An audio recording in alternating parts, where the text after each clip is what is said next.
Welcome to It's No Secret, a podcast for those who want their money questions answered. Join us as we talk to real Kiwis and share truths about our own financial lives, because the truth is, there is no secret to achieving financial freedom. Lovely listeners, welcome back to another episode. Today we are talking through a Q&A that happened with a customer recently off the back of our recent diversification episode, and we are digging in deep on a couple of index funds that we offer here at Kernel, the idea around concentration risk or extreme concentration risk in this person's words, the realization or reality of many of the companies in larger indices being very, very proportionately large comparative to others, the idea of an equal weight global index fund, market cap weighted index fund, lots of fun jargony terms, but really looking at how can this person potentially reduce risk across their investment fund selection, and what our kind of in-house view was around extreme concentration risk in general. Now, it is important for me to preface that whilst our team cannot provide personalized financial advice, and we don't do that, we are more than happy to answer questions at any time based on specific Kernel funds, particularly if it's something essentially as this customer did ask around like, this is what's in this fund. I'm really trying to understand and get a little bit more detail across this. Can you provide me some facts and figures? Now, the challenge with questions like this is that it can also all of a sudden become really complex. And before we started recording, Tim and I were debating kind of what's the angle of talking about this question. And I think this is a really, really good example of someone doing an awesome amount of self-education and due diligence on their own portfolio, but very easily getting wrapped up in the detail and potentially losing sight of the bigger picture. So if you feel like you have ever done this before or you're at risk of doing this, then this is perhaps the episode for you to listen to. If you also feel like that, please absolutely reach out to our team, because we're more than happy to provide, I guess, just a broader, more independent perspective. Really hard to sometimes see the like trees from the weeds when you're looking at your own portfolio and investment choices. I'm sure you can relate, Christine, who's nodding. Yep. Cool. So Christine has also no idea what we're talking about, which is one of my funnest types of episodes. But to kick us off, I'm basically going to just read out the question.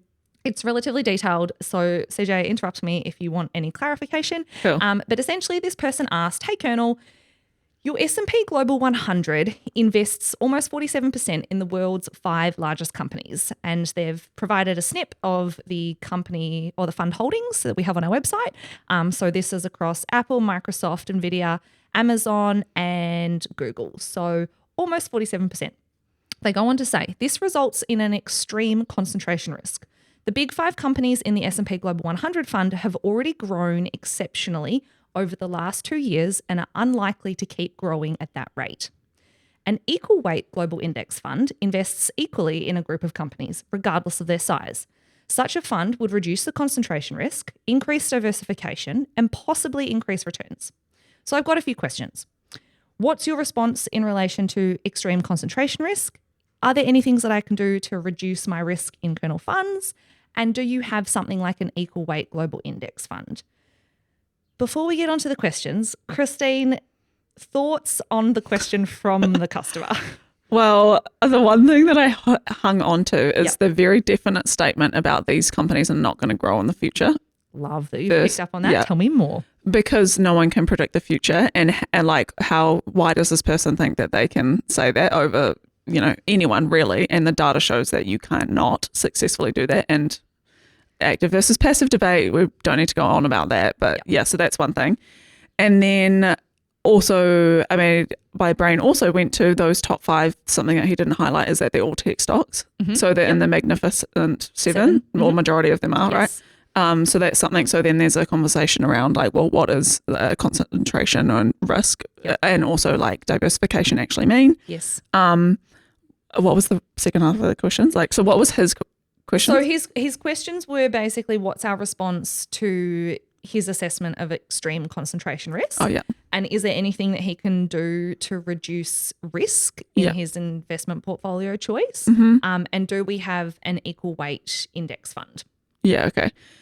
My brain also went to, firstly, what's the difference between a market cap weighted index fund and an equal weight, which I think we'll get into. But then also, if you have an equal weight index, you're also getting like there must be a reason, why those funds are upweighted and others downweighted. Yes. And so if you're getting an even split over all of them, I can understand how you're like, oh, well, you're spreading your risk across each one of them equally, but at the same time, you're getting more of the duds. Yep. Or potential duds, Yep.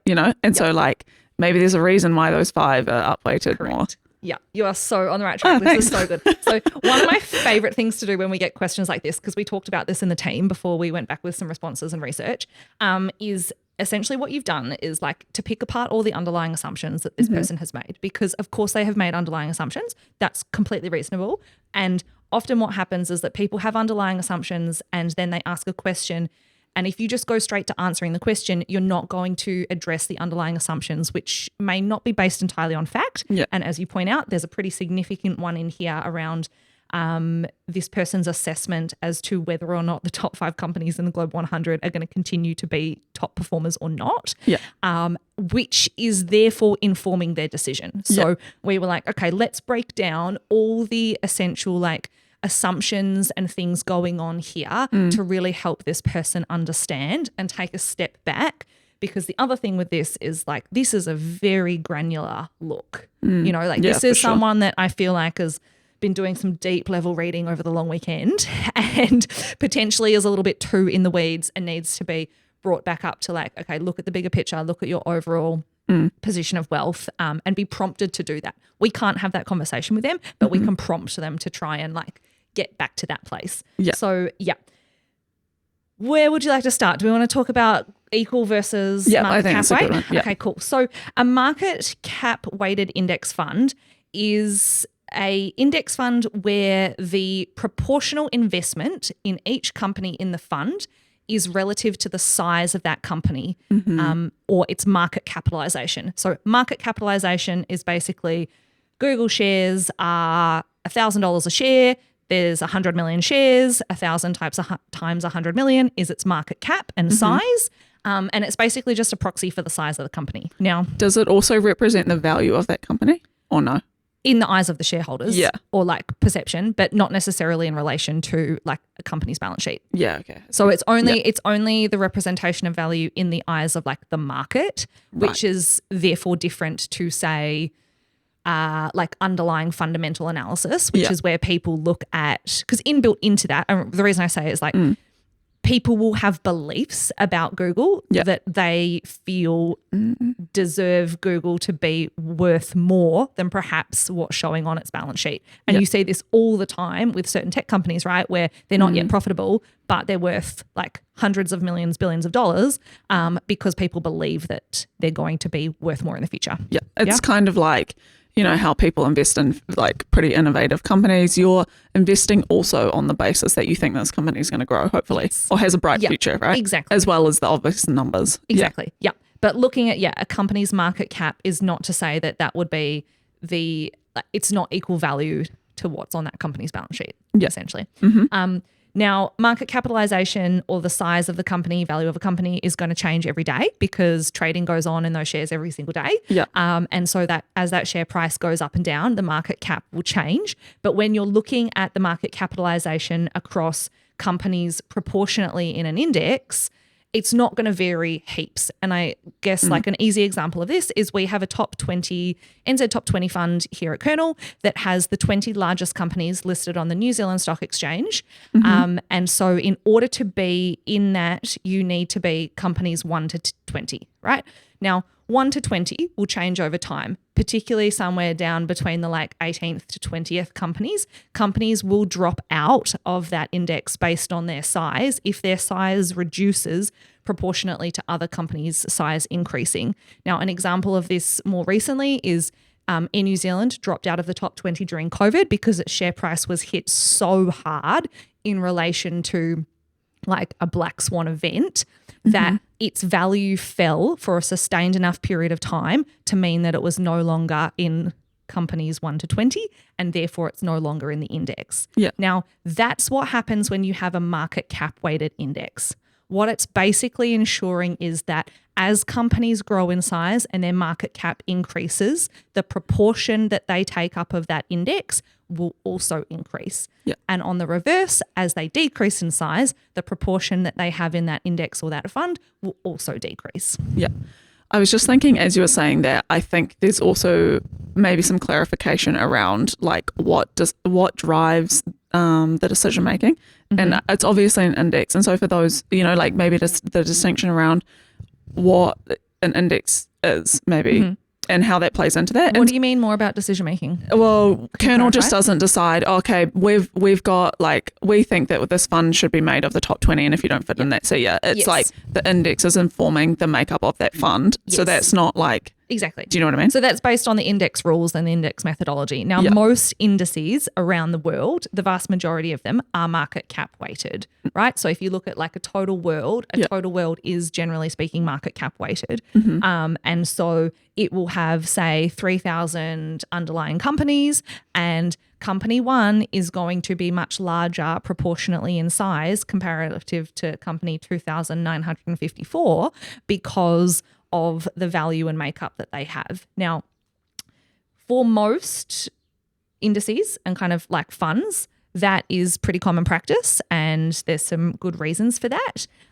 The opposite that this customer basically raises is what's called an equal weight index. So this basically is saying that rather than allowing the companies in the fund to be based on the size that they make up of the index or their relative size, we're just going to equal weight them. So we're going to have 20 companies in the NZ top 20 and we're just going to take an equal weighting. So they're each going to have like the same percentage. Exactly. Yeah. So that will be the case with that. Now, interestingly, this person is assuming that having an equal weight fund would potentially reduce the concentration risk and possibly increase their returns. Question. Yeah. Just for anyone who doesn't know, what is concentration risk? Yep. So concentration risk is essentially the risk that your performance will be disproportionately impacted by the companies that you have a much larger investment in. So this person is concerned that in the Global 100 fund, there are 5 companies that have 47% of the total fund investment. Yeah. And so whatever happens to those 5 companies will have a relatively high and significant impact on the total return of the fund. Yeah. You would expect that. That makes sense in a market cap weighted index. Now, in a equal weighted index, what is actually happening is that everything has the same impact on returns because let's say everything is capped at 5%. Yeah. Yeah. So let's just assume that in 1 year, Microsoft do amazingly, but they're only 5% of the fund. So your positive impact from that company doing particularly well is capped in the same way that if that company did particularly bad in 1 year and in another fund they're, say, 13%, but in your equal weighted fund, they're capped at 5%, their impact of performance based on their negative result is also going to be dampened. Yeah. The challenge I have with this, and when you look at the data and some of the actual risk statistics, is that what we know about returns is that the vast majority of the returns of a total fund are made up by the high performers. And in a market cap weighted index, you give the opportunity for those high performers to shine because as they start to perform, their proportionate investment in the fund will grow because as they perform, their share price increases, their market cap increases, they have more allocation in the fund. Yeah. Same for the downside though. Same for the downside. But as they perform less, they have less of an allocation in the fund. Yeah. So, and in some brutal cases like the NZ20, they're dropped entirely. Yeah. Right? Yeah. So actually within a market cap weighted index, you're more protected than if you just had an equal weighted index. What you're potentially getting in the equal weighted index is less variation. You're going to have more smoothing of returns, but you're not going to have the opportunity to have those highs from the real high performers because someone could be absolutely shooting the lights out, but they're never going to be more than 5% of the fund. Yeah. Equally, someone could be absolutely gassing it and like completely like failing. Yeah. And they're still 5% of the fund. Yeah. They're not 0.00001%. Yeah. Which they would be in a market cap. So how often is the rebalancing done? in a market cap versus equal weighting? Well, in practice, in index funds, like every time that there are cash flows coming into the fund and those cash flows are being traded. So what that basically means is more investors are buying more units in the fund every single day. New money's coming in. The team are basically reweighting to index weighting every single day. Yeah.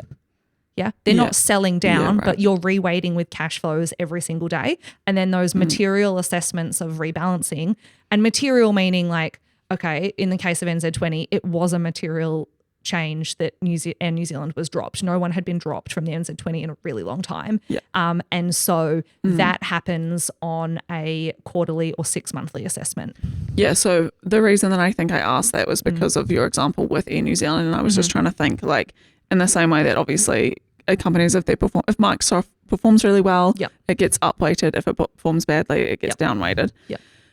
Like how But that's happening naturally. Yeah. This is the other thing that I think people get really confused about. If you think of like a total market cap index, so the global 100 of 100 companies, it's just a pot of say $100. Yeah. Yeah. Proportionately, as one company is growing to say, you know, Apple at the end of September was 12.5%. Let's say they grow to 14. In order for them to be growing to 14, someone else is naturally shrinking because the pot overall is not expanding. Yeah. So. Yeah. So people get a real bit confused about that where they think like, okay, the value in Apple has changed, therefore we must be selling something in the fund. But that's not happening. The value in Apple has increased and ergo something else has decreased. It's a net zero-sum game in investing. For me to win, you have to lose. Yeah. That's how it works. Yeah.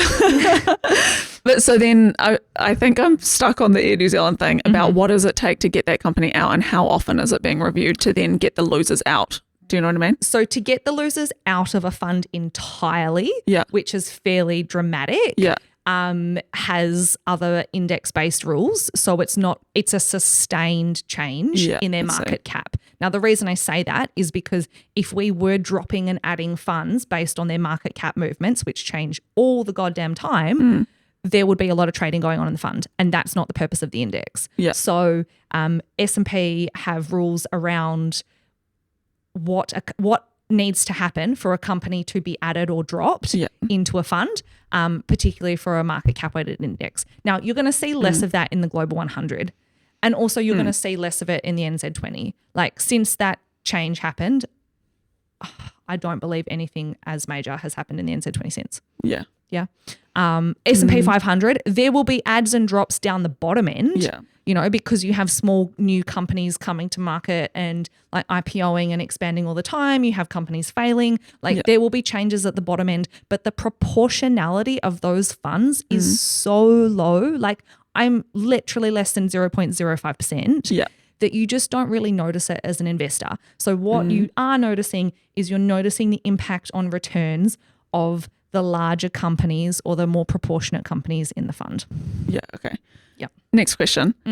So then could you partially solve this person's concerns by giving him a market cap weighted index, but a larger amount of That's companies? A great question. Yep, because that was one thing that he went to was, okay, well, could I potentially look at investing in, say, the global ESG fund that we have, which has a larger range of holdings?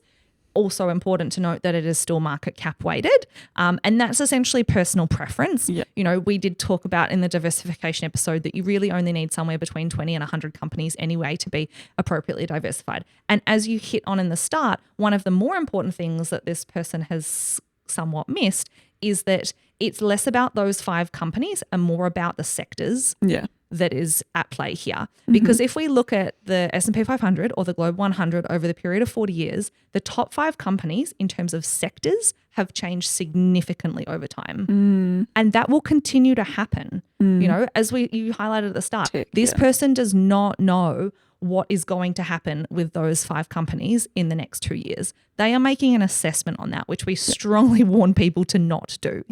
Because essentially, you know, whether or not Apple is the top performer or someone else is should also not really matter, because if there is another top performer, they're going to be coming through more proportionately in the fund anyway. Yeah. And really, when it comes down to reducing your risk, it's looking at, okay, in some years, information technology as a sector is going to perform completely different to utilities, which is completely different to healthcare or consumer discretionary and whatever that looks like. So, you know, in the Global 100, if there were, say, 70% of companies in one sector, that would be a concern. That would be concentration risk. But when we're also looking at the makeup of a fund and like concentration risk, it's beyond just the individual companies. It's got to be like sectors, what's their services, what are they individually at risk for in terms of like political changes, economic changes, all that kind of stuff. Yeah, nice.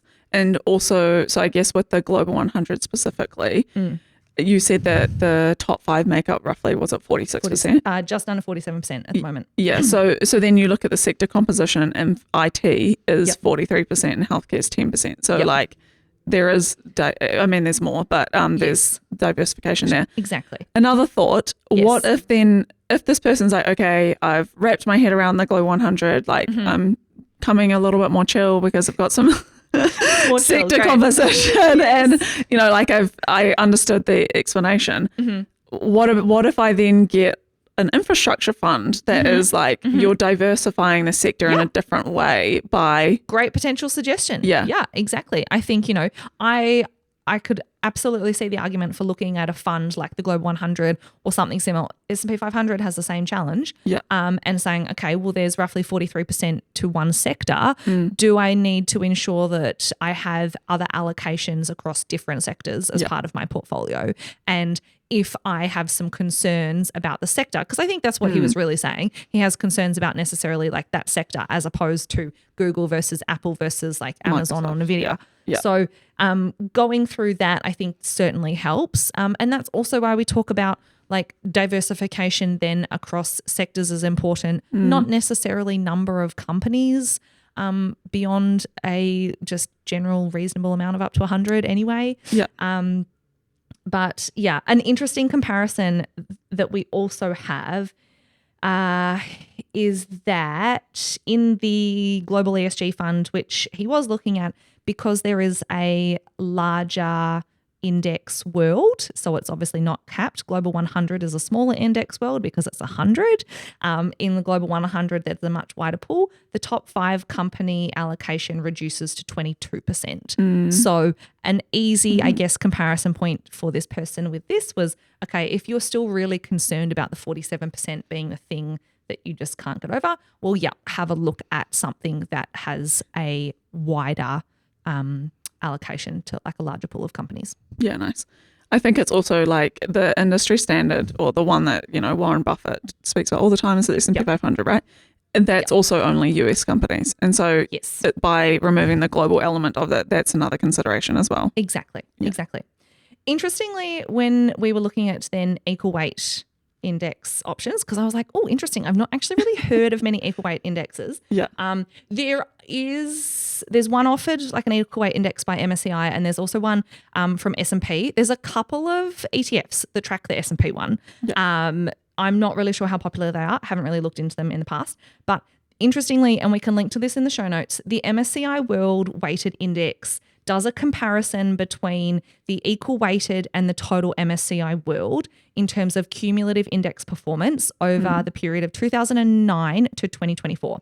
Now, interestingly, and I'm not an investment expert, so please don't at me, but the period of like 09 to basically the end of 2017, the returns from both of those indexes essentially mirror each other. They're very, very close, right? So, you know, there's a few little variations where one is beating them, but the lines are basically tracking together on the graph, right?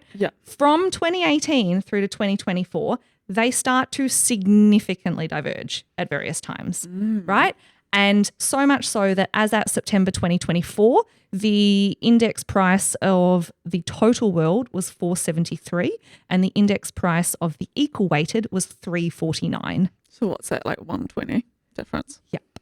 Even a bit higher. So fairly significant. And if we look at the annualized performance for 2023, Total world was 24.42%. Equal weighted was 17.33%. Yeah. So you do tend to see some significant variation. Now, again, I'm going to caveat this saying I'm not an investment expert, but my suspicion on this is the fact that we are in a different world and a very, very fast changing world where the impact of technology and sectors and things that are going to impact returns between now and the rest of our days is going to significantly change. Right? Yeah, and true. you look at that in all different types of markets. And so looking at that, I'm like, okay, I think that is a strong variation of if you look at the past kind of 6-7 years and you look at what sectors have been the high performers, it's been the Magnificent Seven, it's been healthcare and some other consumer discretionaries during COVID. Yeah. Things have happened in our life that have meant there have been super, super high performers. And if you have those high performers capped, you're going to cap your returns. Yeah, that's true. The end. Yeah.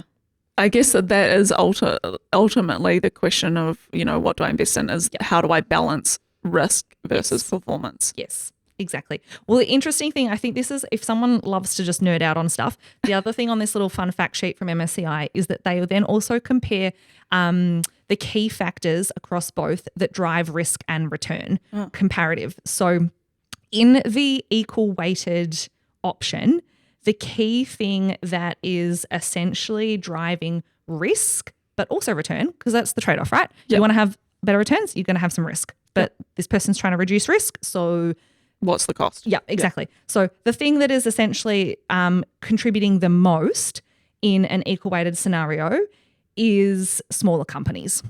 And the reason I say that is because if you think about a market cap index, smaller companies have a smaller proportion. Therefore, if they were to underperform, their impact on the total performance of that fund is fairly minimal. The trade-off with that in an equal weighted is there is argument to say that smaller companies are more volatile. That's why people typically look at small cap indices as something separate or small cap funds as something separate.